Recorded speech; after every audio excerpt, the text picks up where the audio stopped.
Presiden MURKA.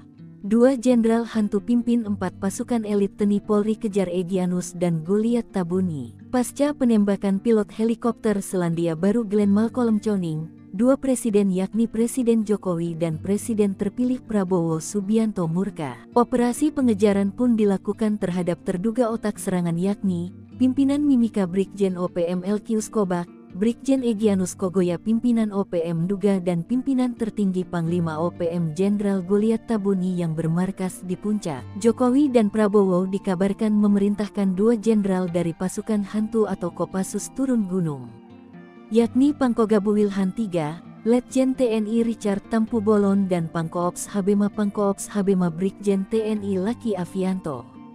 Alutsista terutama helikopter tempur di turunan. Letjen Richard dalam keterangan dari Dispenat, Selasa tanggal 6 Agustus tahun 2024 mengecam OPM yang melakukan teror dan ketakutan di masyarakat. Mereka menuduh TNI sehingga membuat warga mengungsi dari kampungnya. Aksi OPM di Alama Bukti OPM itu bukti, mereka melakukan gangguan keamanan melalui penyiksaan dan pembunuhan.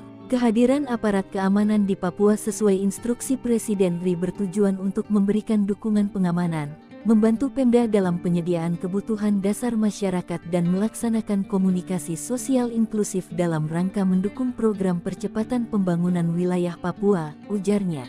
Sementara operasi pengejaran diungkap Kasatgas Humas Ops Damai CARTENZ 2024 Kombes Pol Bayu Suseno, Selasa tanggal 6 Agustus tahun 2024. Sejauh ini, tim gabungan TNI Polri sudah turun ke distrik Alama, Mimika, menyisir dan mengejar para pelaku. Cartens juga berkoordinasi dengan Komando Operasi Habema, Komando Gabungan Wilayah Pertahanan, dan pihak Lanut untuk selanjutnya melakukan pergeseran pasukan ke lokasi. Direncanakan untuk lamanya operasi minimal 2 minggu. Mohon doa restu. Semoga akan mendapat hasil yang maksimal dan pelakunya dapat ditangkap untuk mempertanggungjawabkan perbuatannya di muka hukum, ujarnya, Rabu tanggal 7 Agustus tahun 2024. Bayu menduga, KKB dari Mimika, Nduga dan Kabupaten Puncak. Sebab lokasi bandara tersebut berada di perbatasan segitiga zona hitam OPM. Jadi, saya tegaskan bahwa pilot yang menjadi korban ini bukan mata-mata atau agen intelijen dari TNI Polri.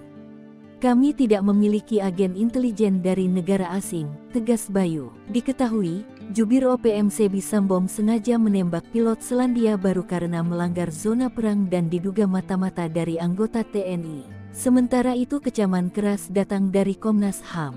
Komnas HAM mengecam aksi serangan terhadap pilot dan penumpang helikopter tersebut, dan serangan terhadap warga sipil lainnya, yang mencederai upaya untuk mewujudkan perdamaian di Papua, kata Ketua Komnas HAM Adnike Nova Sigiro dikutip, Rabu, tanggal 7 Agustus tahun 2024.